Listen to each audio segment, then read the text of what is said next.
आप सभी लोगों का स्वागत है आज के इस मीटिंग में। पिछली बार जब हम इकट्ठा हुए थे, हमने इस बारे में अध्ययन किया था कि हमारा एक पर्सनल विरोधी है, एक ऐसा विरोधी जो व्यक्तिगत तौर पर आपका विरोध करता है और वो हमेशा मौका ढूंढता है ताकि वो आपको किसी न किसी रूप से फंसाए। फिर हमने इस बारे में भी अध्ययन किया था कि हमें क्या करना चाहिए। हमें उसका विरोध करना चाहिए और विश्वास में दृढ़ रहना चाहिए, यानी परमेश्वर पर जो विश्वास है उसमें दृढ़ रहना चाहिए। और ऐसा दृढ़ रहने के लिए हमें परमेश्वर का वचन का विश्वास करना चाहिए कि परमेश्वर का वचन जो हमारे पास है वो सत्य है, वो परमेश्वर की बातें हैं, परमेश्वर के विचार है उसमें। और जब हम ऐसा करेंगे तो पवित्र शास्त्र में लिखा है कि शैतान जो है हमसे भाग जाएगा या हमसे दूर चला जाएगा। आज मैं आपको दिखाना चाहता हूं उससे संबंधित एक और बात, और उसके बाद फिर हम पर्सनल विरोधी से हटकर या हट के नहीं, उससे थोड़ा सा और आगे बढ़ेंगे और हम अपने पूरे देश, अपनी कलीसिया, अपनी फैमिली, इन सब चीज़ों को लेके कुछ बातों पर ध्यान करेंगे जो कि बाइबल में है। मत्ती रचित सुसमाचार का 12वां अध्याय में चलते हैं हम। मैथ्यू चैप्टर 12, मत्ती का सुसमाचार का 12वां अध्याय का 29वें पद में परमेश्वर ने, यीशु मसीह ने अपने चेलों को, आपको याद होगा पिछली बार मैंने आपको बताया था कि यीशु मसीह जब मनुष्य के रूप में इस संसार में आया तो लोगों को ठीक करता था, दुष्ट आत्माओं को निकालता था, और फिर प्रभु ने अपने चेलों को बताया, दुष्ट आत्माओं के विषय में कुछ बातें बताई, दुष्ट आत्माओं को निकालने का तरीका भी करके दिखाया, बताया भी, समझाया भी, और दुष्ट आत्माओं के बारे में कुछ बातें। दुष्ट आत्माओं के विषय में बाइबल में बहुत ज़्यादा जानकारी नहीं है, शायद मैंने आपको पिछली बार बताया। ये जितना आपको मालूम होना चाहिए उतना इसमें है, उससे ज़्यादा बढ़कर आपको जानने की भी ज़रूरत नहीं है। आपको याद होगा, जिन्होंने प्रकाशित वाक्य का अध्ययन किया है, उसका 2 अध्याय का 24वां पद में तुआतिरा की कलीसिया से बात करते हुए यीशु मसीह ने एक चेतावनी दी उस कलीसिया को कि उस कलीसिया के कुछ लोग जो है शैतान की गहरी बातों को समझने के लिए निकल पड़े थे और फंस गए। तो प्रभु ने उनको चेतावनी दी थी कि उसमें तुम्हें जाने की ज़रूरत नहीं है, जितनी बातें तुम्हें मालूम होनी चाहिए उतनी बातें परमेश्वर ने पवित्र शास्त्र में हमें बता रखी है, और वो हमारे लिए काफ़ी है।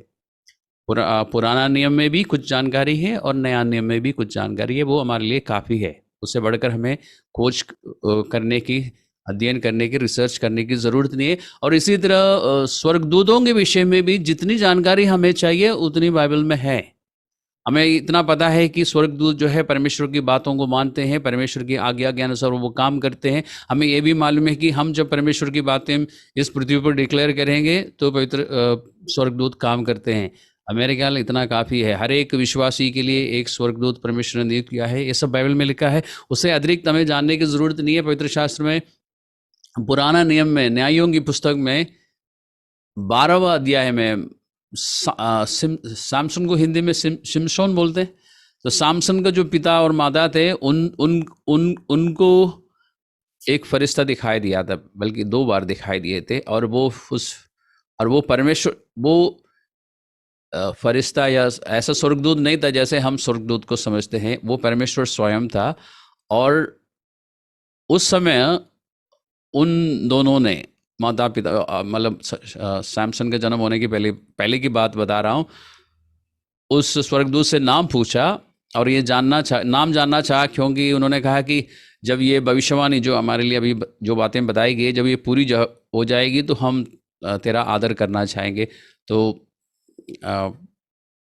उस स्वर्गदूत ने कहा कि नहीं, मेरा आदर करने की ज़रूरत नहीं, अगर तुम कुछ करना चाहते हो तो परमेश्वर के लिए एक बलि चढ़ाओ बस। जबकि वो स्वयं परमेश्वर ही था, यीशु मसीह था। आपको एनीवे, आज हमारे पास समय नहीं है उसमें चर्चा करने के लिए। तो ना स्वर्गदूतों के बारे में आपको ज़्यादा जानने की ज़रूरत नहीं है कि आप उसके आदर और करना शुरू करें, उसकी आराधना करना शुरू करें, और ना ही हमें शैतान के बारे में ज़्यादा कुछ जानने की ज़रूरत है। लेकिन जितना हमें पता होना चाहिए उतना पवित्र शास्त्र में है, ताकि हम सतर्क रहें और जागते रहे। बस हमें पता होना चाहिए कि हमारा एक पर्सनल दुश्मन है जो हमेशा इस फिराक में रहता है कि हमें फंसाए, और हमें उससे बच के रहना है। बस इतना काफ़ी है। और वो कैसे कैसे काम करता है, जैसे कुरिन्थियों की पत्री में बात करते हुए पौलुस कहता ना, दूसरी कुरिन्थियों का दूसरा अध्याय का 11वां पद में कि हम शैतान की युक्तियों से अनजान नहीं, हमें उसकी युक्तियां मालूम है, तो बाइबल में है। इफिसियों की पत्री के 4:27 में पौलुस पवित्र आत्मा पौलुस के द्वारा कहता है कि शैतान को अवसर मत दो। तो इतनी इतनी इतनी जानकारी हमारे हमारे लिए काफ़ी है। और फिर कुरिन्थियों की दूसरी पत्री का 11वां अध्याय का 3 पद में पवित्र आत्मा कहता है कि पौलुस के द्वारा, यानी पौलुस कहता है कि मुझे इस बात का डर है कि शैतान तुम्हें धोखा ना दे। तो वो धोखा दे सकता है, इसलिए हमें कुछ बातें मालूम होनी चाहिए, और वो सारी बातें पवित्र शास्त्र में है। अभी हम मत्ती का 12वां अध्याय में है। 12वां अध्याय का 29वां पद में प्रभु यीशु मसीह ने अपने चेलों को सिखाते हुए बताया कि कैसे कोई मनुष्य किसी बलवंत के घर में घुसकर उसका माल लूट सकता है, जब तक कि पहले उस बलवंत को ना बांध ले। और यहाँ पर शैतान के राज्य के विषय में बात करते हुए, और शैतान किस तरह काम करता है और उसको हराने का तरीका समझाते हुए परमेश्वर ने कहा कि अगर हम किसी बलवंत व्यक्ति के घर पे घुस के उस घर से कुछ निकालना चाहते हैं, तो सबसे पहले उस बलवंत को हमें बांधना होगा। अगर उसका हाथ पैर फ्री है तो वो हमें रोकेगा, हम पर आक्रमण करेगा। और ये बताते हुए यीशु मसीह ने बताया कि जब हम शैतान हमारा सामना करता है तो हमें ये देखना है कि उसको कैसे हम बांध सकते हैं। अगर हम बांधने में कामयाब हो गए तो लड़ाई हम जीत गए। अब बांधने का तरीका कैसे बांधना है, क्या करने से वो बंध जाएगा, ये आपको समय समय पर पवित्र आत्मा ही बता सकता है। बाइबल में लिस्ट नहीं है, अगर ऐसा हो जाए तो ऐसे बांध लेना, ऐसा कहीं लिखा नहीं है। इसलिए हमें प्रार्थना में पवित्र आत्मा पर निर्भर रहना जरूरी है।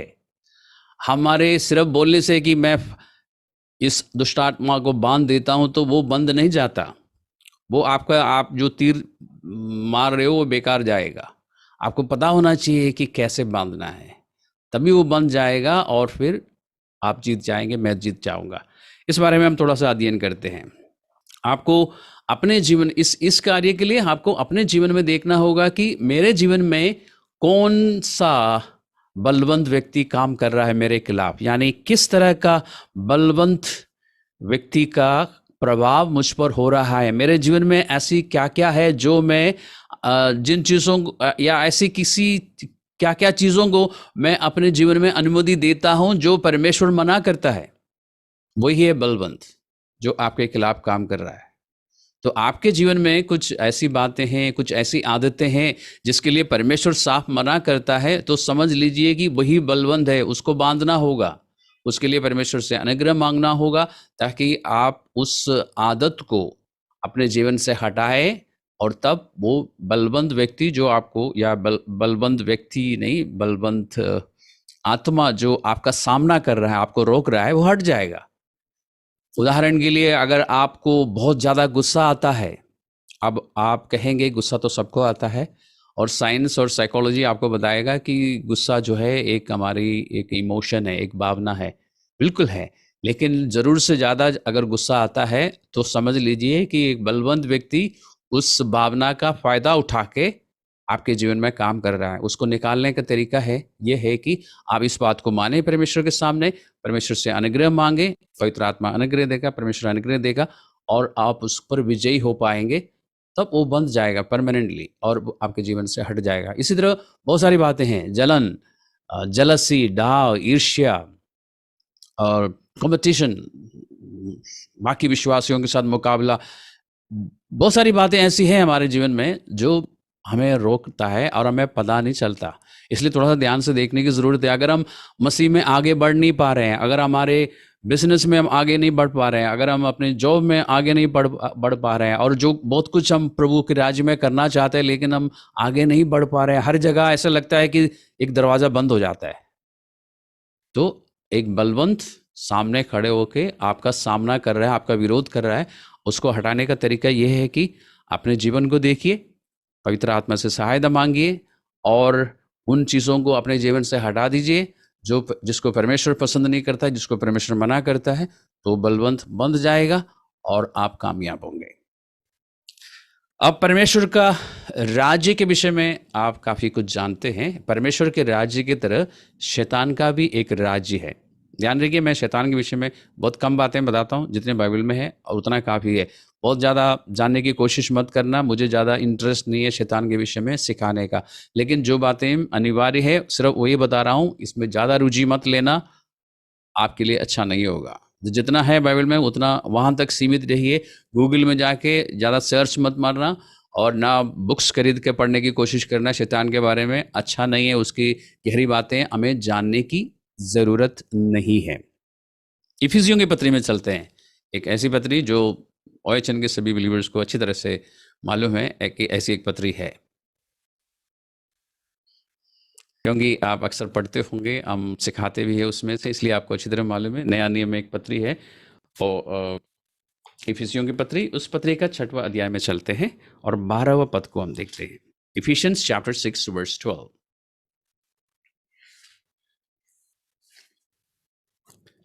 आज के अध्ययन के बाद हम और भी अच्छी तरह प्रार्थना कर सकेंगे, इसलिए समाप्त करने से पहले हम कुछ बातों को लेके प्रार्थना करने की कोशिश करेंगे। इफिसियों की पत्री 6:12 में क्या लिखा है? इसमें लिखा है, क्योंकि हमारा ये मल्ल युद्ध लहू और मांस से नहीं, परंतु प्रधानों से और अधिकारियों से और इस संसार के अंधकार के हाकिमों से और दुष्टता की आत्मिक सेनाओं से है जो आकाश में है। ये वर्ष कई बार आप पढ़ चुके होंगे, आपको काफी कुछ इस बारे में मालूम भी होगा।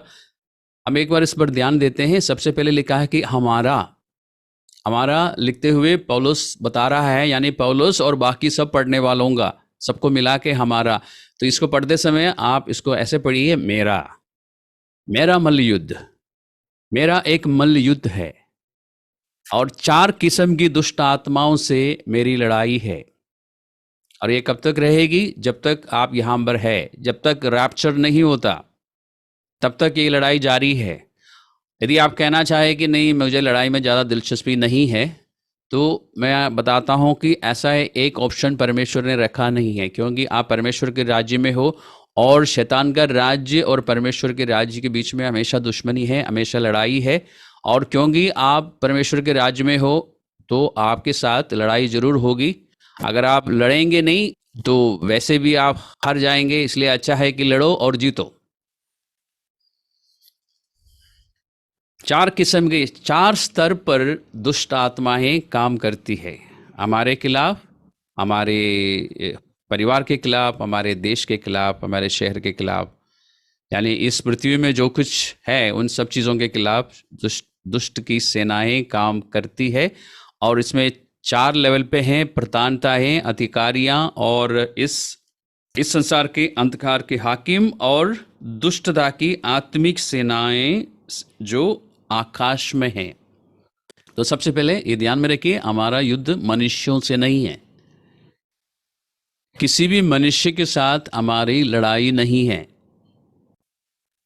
ज्यादातर हमें ऐसा लगता है, चाहे वो आपके चर्च में तो आपकी लड़ाई किसी के साथ है ही नहीं। चर्च में सारे अच्छे लोग होते हैं हमारे। चर्च के बाहर जैसे ऑफिस में या बिजनेस सर्कल में या फिर आप जहाँ रहते हो पड़ोसियों के साथ कभी कभी कुछ बातें होती हैं। हमें ऐसा लगता है कि जो हमसे लड़ रहे हैं, जो इंसान हमसे लड़ रहा है वो हमारा दुश्मन है, लेकिन वो है नहीं, उसके पीछे कोई और है।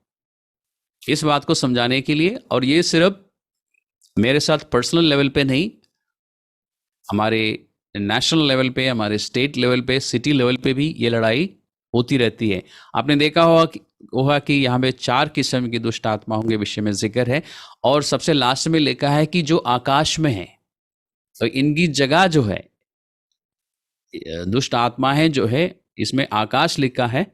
और इस बारे में मैं आपको बहुत ज़्यादा नहीं बताऊंगा। कोरिन्थियों की दूसरी पत्री का 12वां अध्याय में, 2 Corinthians chapter 12, उसका उस 12 अध्याय का तीसरा पद में पौलुस कहता है कि मैं तीसरे स्वर्ग में उठा लिया गया था। कौन से स्वर्ग में? तीसरा स्वर्ग में। तो इसका मतलब एक दूसरा स्वर्ग भी है, एक पहला स्वर्ग भी है। अगर पहला और दूसरा नहीं है तो तीसरा कैसे आ सकता है? 3 स्वर्ग है अभी तक बाइबल के अनुसार, उससे ज़्यादा भी हो सकता है, लेकिन फिलहाल 3, सबसे ऊपर, फिर एक नीचे, उसके नीचे एक। हम जब ऊपर को आंख उठा के देखते हैं, हमें पहला स्वर्ग दिखाई देता है जिसमें सूरज, चांद, सितारे सब कुछ दिखाई देते हैं। उसके ऊपर एक स्वर्ग है, फिर उसके ऊपर एक स्वर्ग है जहाँ पर परमेश्वर है, जहाँ पर, जिसको स्वर्ग लोग भी कहते हैं, अंग्रेजी में पैराडाइस। क्योंकि उसी 12वां अध्याय में तीसरा और चौथा पद में, तीसरा पद में पौलुस कहता है कि मैं तीसरा स्वर्ग में उठा लिया गया था, फिर चौथा पद में वो कहता है कि मैं स्वर्ग लोग में। तो दोनों एक ही चीज़ है जिसको पैराडाइस कहते हैं। वहाँ पर परमेश्वर है, लेकिन हम जब आंखें उठा के ऊपर को देखते हैं, हमें पहला स्वर्ग दिखाई देता है। उन दोनों के बीच में एक दूसरा स्वर्ग है, और हो सकता है कि ये दुष्ट आत्माएं दूसरा स्वर्ग में हो, क्योंकि पवित्र शास्त्र में लिखा है कि पहले ये परमेश्वर के साथ स्वर्ग में, तीसरा स्वर्ग में था, वहाँ से वो गिरा दिया गया। तो गिरने के बाद ऊपर को नहीं जाता, नीचे को आता है, हमें मालूम है। तो इसलिए वो दूसरा स्वर्ग में होंगे, और वहाँ से वो हमसे लड़ाई का प्लान्स बनाते हैं। और इनके पास काफ़ी अच्छा ऑर्गेनाइज्ड एक राज्य है, जैसे परमेश्वर का राज्य है वैसे इनके पास।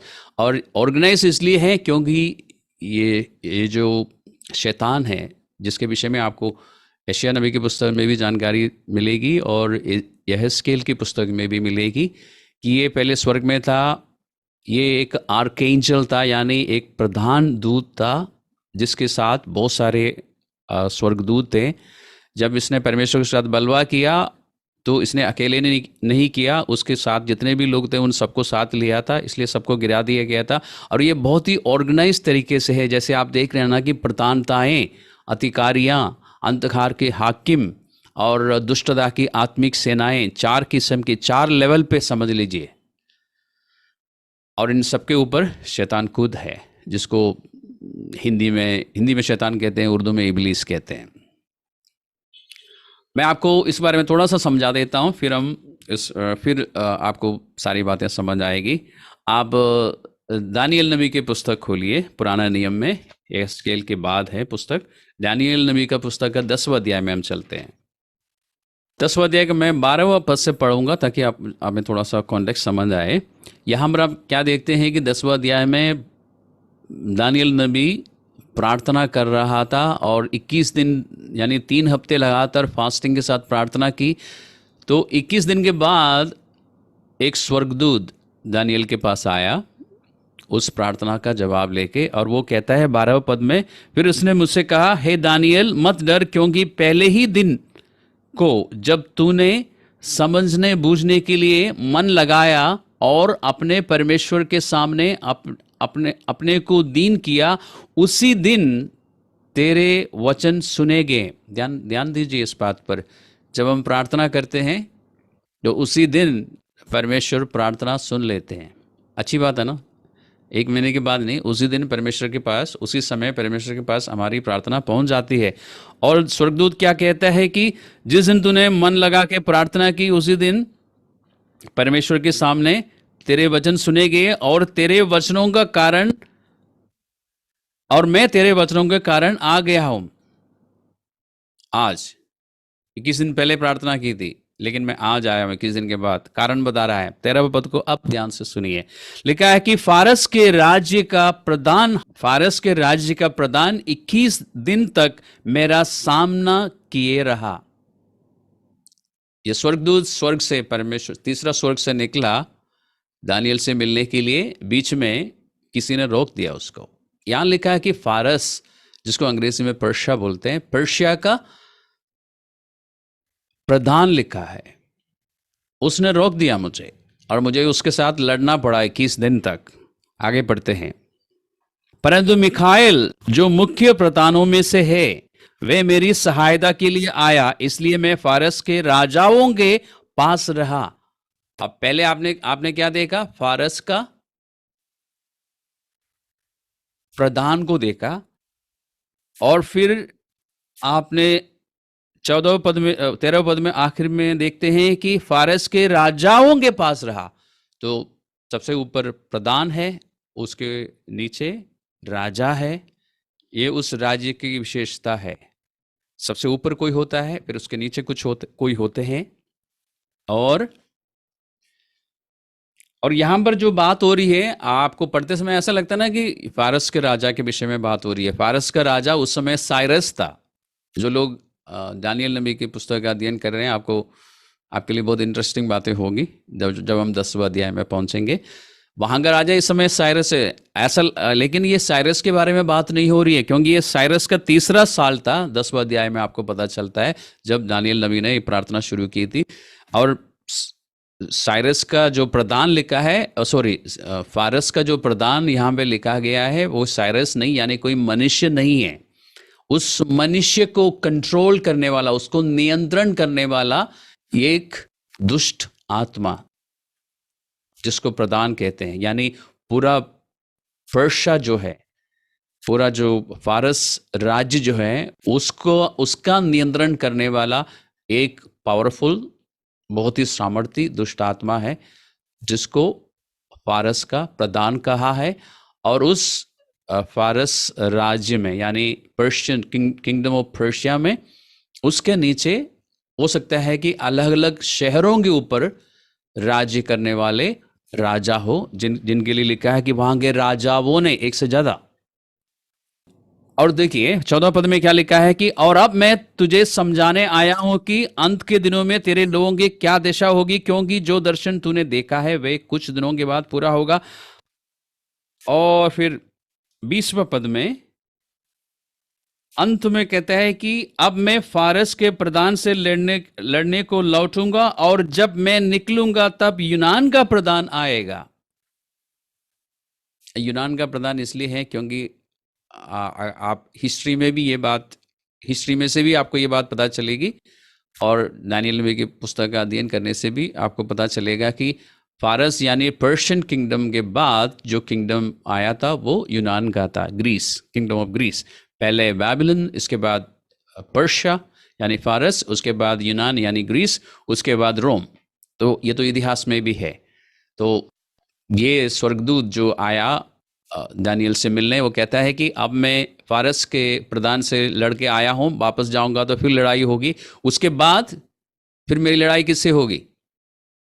यूनान के प्रधान से, यानी जो यूनान के देश को नियंत्रण करेगा, उसके साथ मेरी लड़ाई होगी, जब यूनान का राज्य साबित हो, यहाँ पे एस्टैब्लिश साबित हो जाएगा। और एक और जानकारी इसमें है, उसको भी पढ़ के हम फिर आगे बढ़ते हैं। जो कुछ 21वें पद में वो कहता है कि जो कुछ सच्ची बातों से भरी हुई पुस्तक में लिखा हुआ है, वे मैं तुझे बताता हूं। उन प्रधानों के विरुद्ध तुम्हारे प्रधान मिखाएल को छोड़ मेरे संग स्थिर रहने वाला और कोई भी नहीं है।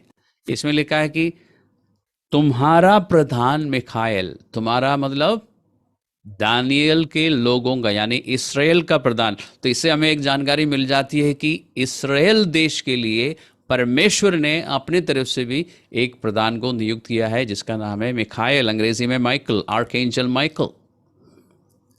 तो थोड़ी बहुत जानकारी हमें स्वर्गदूतों के विषय में भी मिला।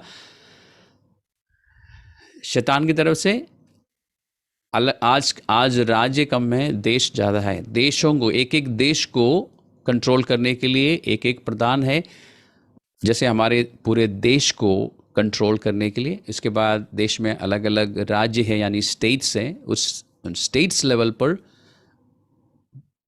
शैतान की ओर से राजा है। उसके बाद हर स्टेट में कुछ बड़े बड़े शहर होते हैं, उनको कंट्रोल करने के लिए, उस पर नियंत्रण रखने के लिए एक उस स्तर पर कुछ दुष्ट आत्माएं हैं। इस तरह शैतान का काम होता रहता है। हमें यह जानकारी क्यों दी गई? ताकि हम सबसे पहले इस बात को जाने समझे कि हमारी लड़ाई मनुष्यों से नहीं। हमारे देश में अलग अलग पॉलिटिकल पार्टीज है, अलग अलग स्टेट्स में, सेंटर में एक पॉलिटिकल पार्टी है, और इस 21st सेंचुरी में, यानी 2021 में 20 तो निकल गया, अब 21 में कोविड की वजह से बहुत ज़्यादा परेशानी है दिल्ली में और दिल्ली के बाहर के राज्यों में भी। और हमें न्यूज़ में बहुत कुछ सुनने को मिलता है, पढ़ने को मिलता है। और आपको याद हो तो मैंने एक बार कहा भी था कि ज़्यादा न्यूज़ पढ़ना नहीं चाहिए, सुनना नहीं चाहिए, क्योंकि न्यूज़ में आपको परमेश्वर की ओर से कोई बात नहीं बताई जाएगी। और न्यूज़ ज़्यादा सुन के, न्यूज़ ज़्यादा पढ़ के आपके मन में इन लोगों के प्रति गुस्सा और फिर अलग अलग किस्म की भावनाएं आएंगी। जो लोग इस देश को या देश के अलग अलग राज्यों को चला रहे हैं, यानी अधिकार रखने वाले लोगों पर हमारा गुस्सा आता है।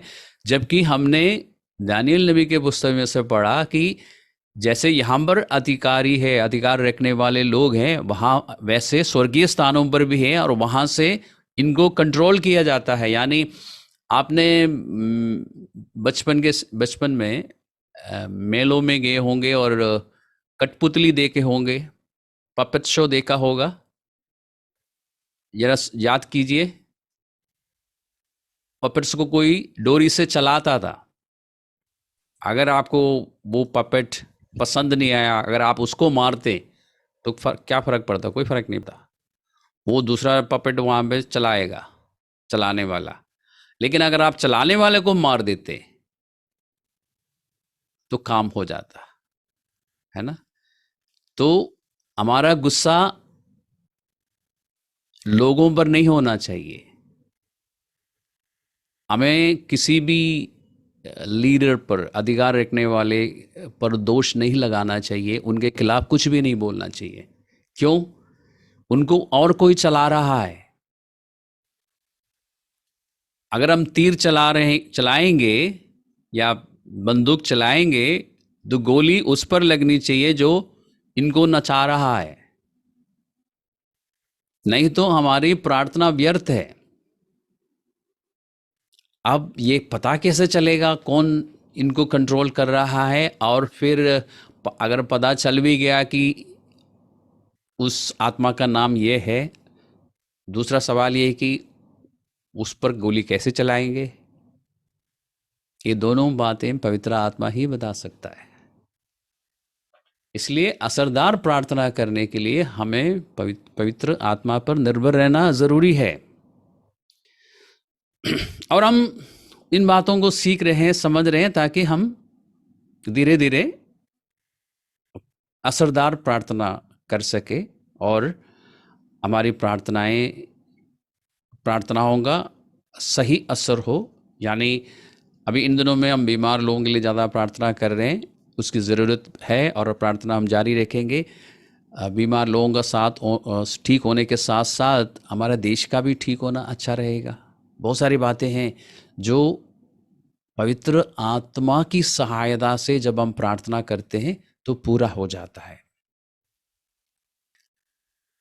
तो असरदार प्रार्थना करने के लिए हमें ये स्पष्ट रूप से मालूम होना चाहिए कि कौन इसके पीछे काम कर रहा है और उसको कैसे हराना है।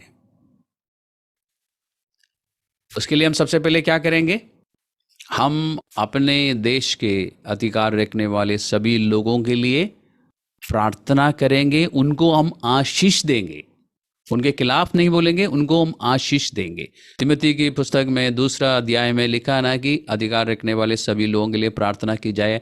उसमें ये भी लिखा है कि धन्यवाद और प्रार्थना किए जाए, यानी हमें परमेश्वर का धन्यवाद करना चाहिए उन लोगों के लिए। ऐसा ही कुछ लिखा ना, देख लीजिएगा, उसमें धन्यवाद शब्द जरूर होगा। यानी हम अपने लीडर्स के लिए धन्यवाद करें। हाँ, इतने इतने अच्छे लीडर्स हैं, नहीं, हमें ये अधिकार नहीं है कहने का। परमेश्वर कहता है कि जो अभी लीडर्स हैं उनके लिए धन्यवाद करो, प्रार्थना करो, उनको आशीष दो। और फिर हमें पवित्र आत्मा बताएगा कि उनके पीछे जो काम करते हैं उनके साथ क्या करना है। और हमारा फ़र्ज़ है परमेश्वर के वचन के अनुसार कि हम उन लीडर्स का आदर करें, चाहे वो आपकी पार्टी का हो या ना हो, आप उनको पसंद करें या ना पसंद करें, उनकी पॉलिसीज़ आपको पसंद हो या ना हो, तभी आप उनका आदर करें। थोड़ा सा मुश्किल है, दुनिया सिखाती है कि आदर वादर करने की ज़रूरत नहीं है, लेकिन परमेश्वर सिखाता है कि आदर करो। तो हम किसकी बात मानेंगे? हम परमेश्वर की बात मानेंगे। हमारे पास दूसरा कोई ऑप्शन नहीं है। उसके बाद पवित्र आत्मा से हम सहायता मांगेंगे, हमें सहायता मिलती रहेगी। हकीकत ये है कि स्वर्गीय स्थानों पर, वो जो जिसको मैंने कहा ना दूसरा स्वर्ग, वहाँ पर हमेशा लड़ाई होती है। स्वर्गदूत, परमेश्वर के जो स्वर्गदूत हैं उनके और दुष्ट आत्माओं के बीच में लड़ाई होती रहती है। अभी भी लड़ाई हो रही होगी। अगर दुष्ट आत्माएं जीत जाती हैं तो उसका असर पृथ्वी पर होगा। अगर स्वर्गदूत जीत जाते हैं तो उसका असर भी पृथ्वी पर होगा। ठीक है, हम दोनों ही लड़ रहे हैं, वो दोनों लड़ रहे हैं। हमारी क्या भूमिका है? हमारी प्रार्थनाओं से बहुत फर्क पड़ता है। जैसे 21 दिन तक दानियल प्रार्थना करता रहा, उसका परिणाम ये निकला ना कि 21 दिन के बाद वो पहुंच गया। तो उसमें दानियल की प्रार्थना ने भी काम किया है। हमारी प्रार्थना से बहुत फर्क पड़ता है। इसलिए परमेश्वर कहता है हमसे निवेदन करने के लिए। सिर्फ अपने लिए नहीं, निवेदन अपने लिए नहीं करते, हम दूसरों के लिए करते हैं। अपने परिवार के लोगों के लिए, चर्च के लोगों के लिए, देश के लोगों के लिए, देश के लीडर्स के लिए हम निवेदन करते हैं। और कभी कभी प्रार्थना का जवाब जल्दी आता है, तुरंत। कभी कभी हफ्ते लग जाते हैं, कभी कभी महीने, साल लग जाते हैं, लेकिन हमें करते रहना चाहिए।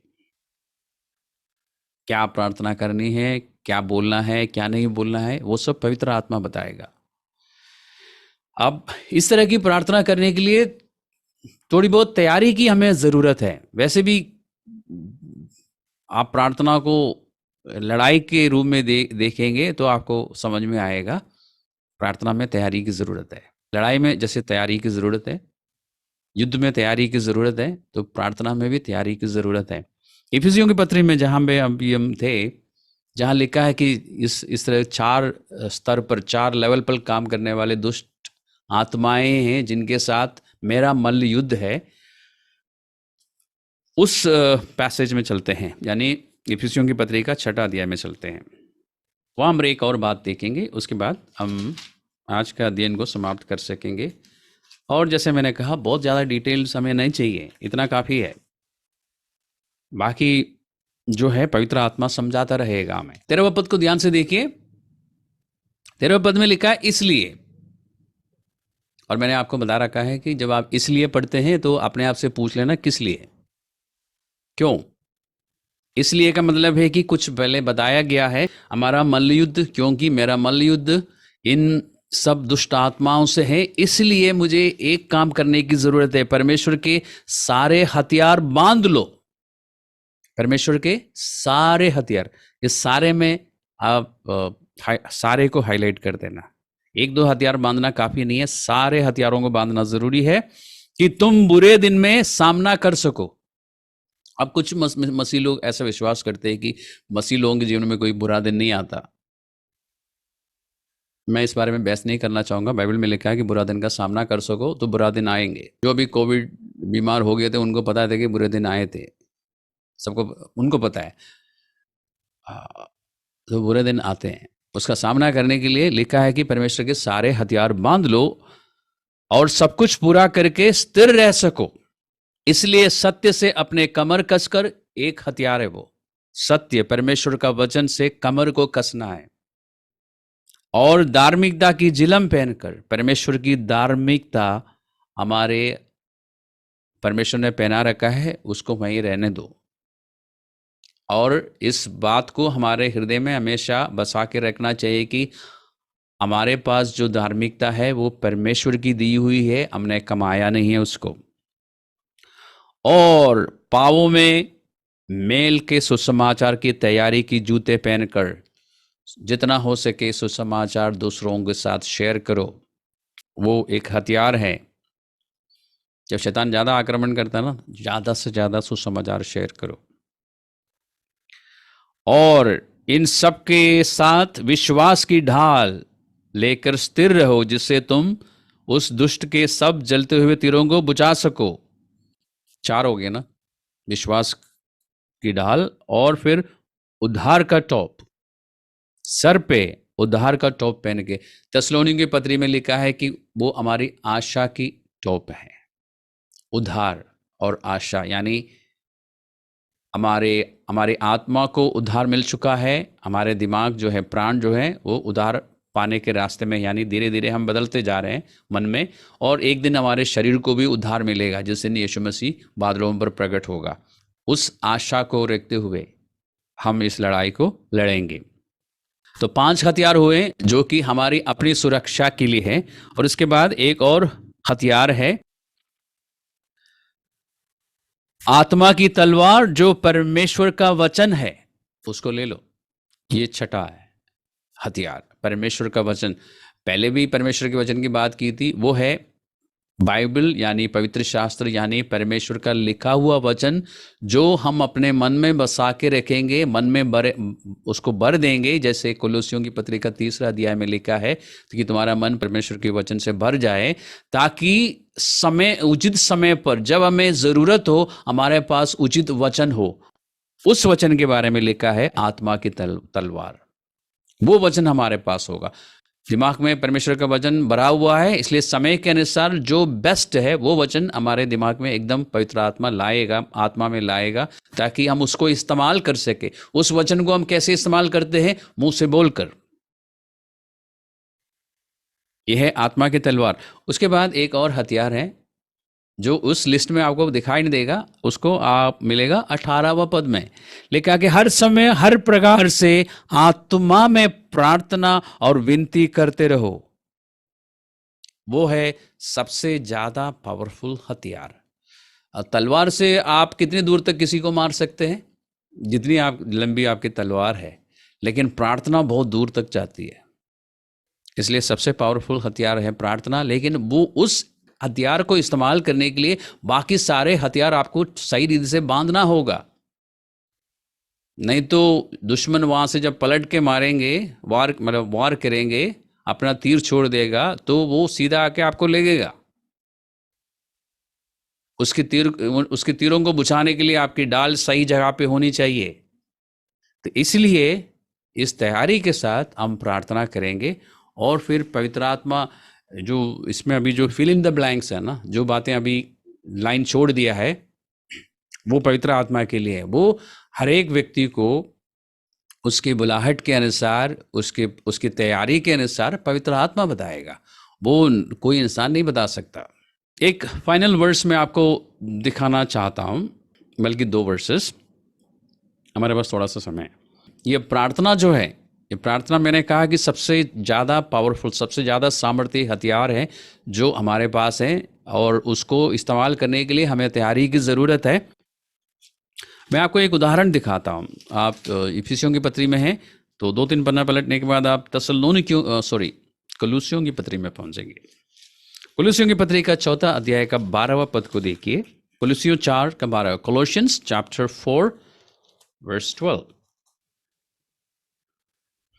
यहाँ पर एक व्यक्ति के बारे में पौलुस बताता है, जो पौलुस का सहकर्मी है। पौलुस इस प्रकार से कहता है, इपफ्रास जो तुम में से है और मसीह यीशु का दास है, तुम्हें नमस्कार कहता है, और सदा, ध्यान से सुनिए और पढ़िए, सदा तुम्हारे लिए प्रार्थनाओं में प्रयत्न करता है। तो ये प्रयत्न शब्द यहां पे क्यों लिखवाया गया? ऐसा नहीं लिखा है कि वो तुम्हारे लिए प्रार्थना करता रहता है। प्रार्थना में वो प्रयत्न करता है, क्योंकि इस प्रार्थना में मेहनत है, इसमें संघर्ष है। ये प्रार्थना आसान नहीं है। जो कुलुस्से के विश्वासियों के लिए जो प्रार्थना है वो करता था, उसमें संघर्ष था, उसमें मेहनत थी। क्यों?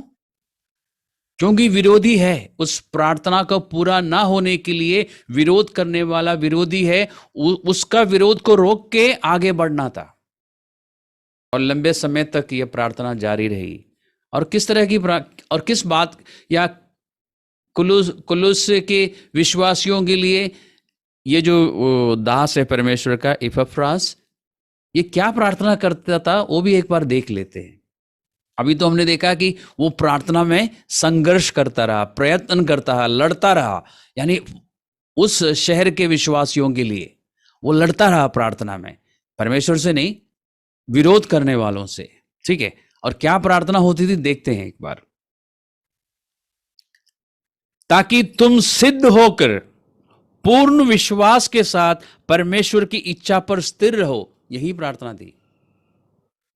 उसने लोगों के लिए ये नहीं प्रार्थना की कि सबके पास मर्सिडीज कार हो, सबके पास दो दो मंजिल के अपना मकान हो,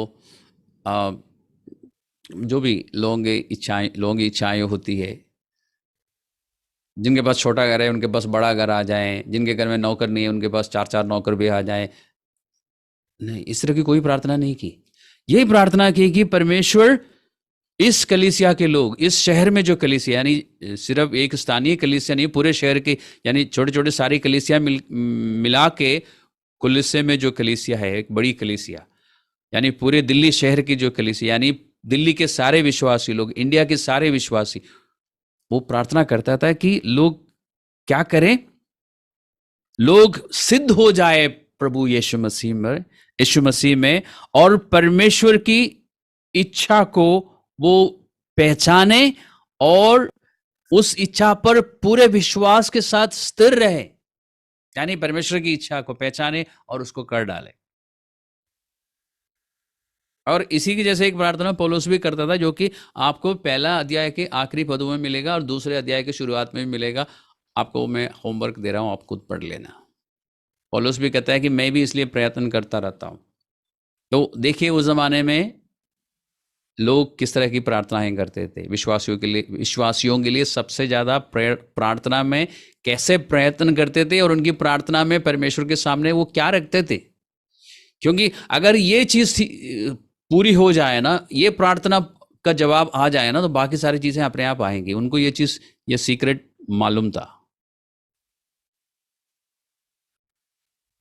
मैं ये नहीं कह रहा हूं कि आप अपनी गाड़ी के लिए प्रार्थना ना करो, अपने बड़े मकान के लिए प्रार्थना ना करो, लेकिन इन चीजों के लिए पहले करो, बाकी चीजें अपने आप आएंगी। तो प्रार्थना में संघर्ष है, प्रार्थना में लड़ाई है, क्योंकि विरोध करने वाला है।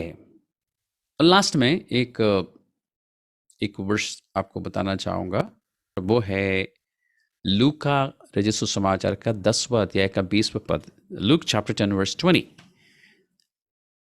अब हम आज के बाद हम लोग अलग तरीके से प्रार्थना करेंगे, पावरफुल प्रार्थनाएं करेंगे, असरदार प्रार्थनाएं करेंगे, और हमारी प्रार्थना का जो तीर है वो सीधा जाके निशाने पे लगेगा और काम हो जाएगा। हो सकता है कि ये कल से शुरू हो जाए, लेकिन इस बात को पढ़ने के बाद, इस बात को समझने के बाद, जब हम प्रार्थना करना शुरू करेंगे और रिजल्ट्स भी आना शुरू हो जाएंगे, तब एक बात का ध्यान रखना। लूका रचित सुसमाचार का 10वां अध्याय में यीशु मसीह ने अपने चेलों से बात करते हुए, ये उस समय की बात है जब यीशु मसीह ने कुछ चेलों को भेजा था, और वो गए और गांव शहर गए हैं, वहाँ पे यीशु मसीह का प्रचार, यीशु मसीह के बारे में बताया, परमेश्वर के राज्य के बारे में बताया, लोगों को ठीक किया, मुर्दों को जिंदा किया, और वापस आके रिपोर्ट दी कि परमेश्वर, हमने देखा है कि दुष्ट आत्माएं भी तेरे नाम से सर झुकाते हैं, यानी वो तेरे नाम के अधीन हो जाते हैं। तो परमेश्वर ने, यीशु मसीह ने उनको एक बात कही, उसको पढ़ के हम आज का अध्ययन को समाप्त करेंगे। 10 का 20, 10:20, और याद रखना बहुत इजी है। लूका 10:20। मैं 17वें पद से पढ़ता हूँ, तो कॉन्टेक्स्ट जल्दी से आपको समझ में आएगा। वे 70 लोग थे।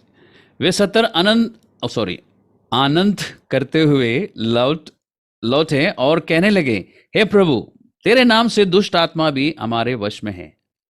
अच्छी बात है ना, यीशु मसीह की वजह से दुष्ट आत्माएं हमारे वश में हो जाए। Praise the Lord.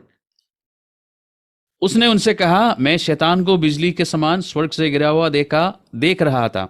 देखो, मैंने तुम्हें सांपों और बिच्छुओं को रौंदने का और शत्रु की सारी सामर्थ पर अधिकार दिया है, और किसी वस्तु से तुम्हें कुछ हानि ना होगी।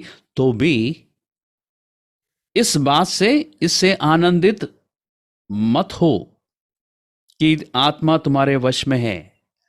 जब हम प्रार्थनाएं करेंगे, इस तरह से असरदार प्रार्थनाएं करेंगे, पवित्र आत्मा की अगुवाई में प्रार्थना करेंगे, तो दुष्ट आत्माओं को हम हरा सकेंगे, उनको बेअसर कर सकेंगे, उनके कामों को वो हम ऐसा कमज़ोर कर सकेंगे कि वो दोबारा वो काम कभी नहीं होगा जो दुष्ट आत्माओं ने शुरू किया था। लेकिन उस समय इस बात से आनंदित मत होना है कि अब दुष्ट आत्माएं हमारे वश में हैं, परंतु किस बात से आनंदित होना है देखते हैं। परंतु इस बात से आनंदित हो कि तुम्हारा नाम स्वर्ग पर लिखे लिखे हैं। तो हमें हमेशा एक बात पर ध्यान रखना है कि हम स्वर्ग के वारिस है। क्यों? क्योंकि यीशु मसीह ने क्रूस पर हमारे लिए अपना लहू बहाया था। फोकस उस बात पे, उस बात से हमें आनंदित रहना है कि हम स्वर्ग में जाएंगे, वहां पे परमेश्वर के साथ रहेंगे। कारण क्या है? यीशु मसीह ने हमारे लिए क्रूस पर लहू बहाया। अगर हम इस बात में फोकस करेंगे कि अब दुष्ट आत्माएं हमारे वश में है, तो धीरे धीरे वहीं से दुष्ट आत्माएं आप पर आक्रमण करेंगे। आपके अंदर घमंड आ सकता है। आप अपने आप को दूसरों से कुछ ज़्यादा इम्पोर्टेंट समझना शुरू कर सकते हैं और वहीं से शैतान आपको गिराएगा। इसलिए हमारा ध्यान इस बात पर होना चाहिए कि हमारे नाम स्वर्ग पर लिखे हुए हैं। और वो क्यों हुआ? क्योंकि यीशु मसीह ने मेरे लिए, आपके लिए अपना जीवन दिया था। तो हम असरदार प्रार्थनाएं शुरू करेंगे। आज रात को सोने से पहले थोड़ी देर अन्य भाषा में प्रार्थना कीजिए और देखिए पवित्र आत्मा क्या बताता है, किस तरह अपनी भाषा में प्रार्थना करने के लिए कहता है। जल्दबाजी में प्रार्थना मत करना अपनी भाषा में। एक सिचुएशन के बारे में पता चला, अन्य भाषा में प्रार्थना कीजिए और सुनने की कोशिश कीजिए कि पवित्र आत्मा क्या दिखा रहा है, क्या बता रहा है।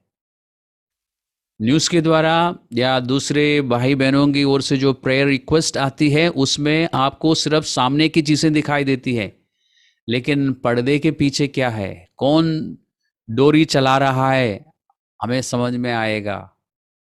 फिर हम उसको रोक सकेंगे, उसके हाथों को हम बांध सकेंगे। फिलहाल इतना काफ़ी है। इसके अनुसार हम प्रार्थना करेंगे। परमेश्वर की सहायता से, पवित्र आत्मा की मदद से हम असरदार प्रार्थनाएं करेंगे और शैतान के कामों को हम बेअसर करेंगे।